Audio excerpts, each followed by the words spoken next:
So ngayon nga pong nanalo na si General Casimero kontra kay Luis Neri at napatunayan niya na sa batikang boxing analyst na si Ed Tolentino na mali ang prediksyon nito at inaakala sa kanya.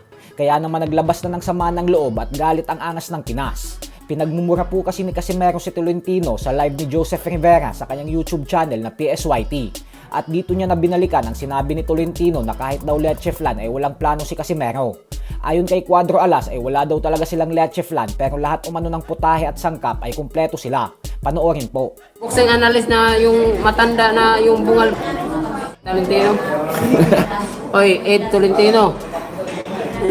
Ang masasabi ko sa iyo, nakakabobo yung yung pagiging inggit sa boxer. Kasi matagal na ganyan yung sinasabi mo. Dati pa nung kay Santos, no? Kay Sanchez. o kay Sanchez, ganun din sinasabi mo.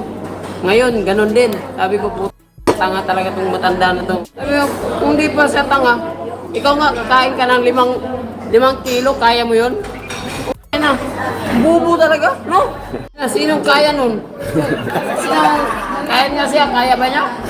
Bibigyan ko pa siya ng 100,000 kung kaya niya kumain ng Gano'n ba? 5 kilo. Gano'n? Ikaw, Tolentino, kung mautak ka o ano, kaya mo ba kumain ng 5 kilong pagkain? Ha? Even 5 pounds. Pag naglolo ko dito, ha?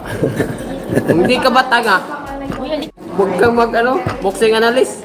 Huwag kang maingit sa amin. Dahil mga lang kami, mga simpleng tao. Dati yung laban namin ni Sanchez, ganun din yung sinasabi niya. Wala yan si Casimero, patay yan kasi pinag-aralan na siya. Hindi yan ibibigay sa kanila kung hindi nila pinag-aralan. Sabi ko, yeah. Tapos ngayon, ganun yung sinasabi niya sa amin na hindi namin kaya, hindi ko kalibel. Talino! Talino. Tangin ang talino mo eh. Huwag nyo kaming ginagago dito, Talino ah. Kung hindi tanga tong tao na to eh. Kalahin mo. Binigyan lang siya na hindi siya mag-over ng 5 kilo. Pero kaya yun. Kasi timbangan ngayon. Tapos pagka alas 8, oh. Ilang bisis ka ba kumakain sa di ba? Tapos timbangan namin 12. Ikaw sat-sat at saka Talino. Talino. Masuka mo. Talino. Bungal ka pa nga naman.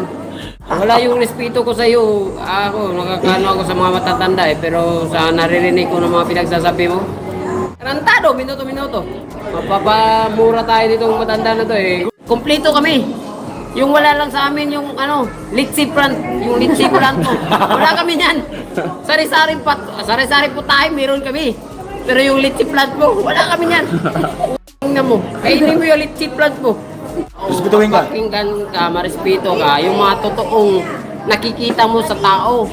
Yung wag mong sa kaingitan mo lang. Alam mo ba yung kaingitan ng tao nakakabubo yan? Talino ka? Wala kang lahat ng mga sinasabi mo, wala. Ilang bisis ka na nagkakamali, pero kami isang bisis lang kami natalo. Ha? Tandaan mo yan.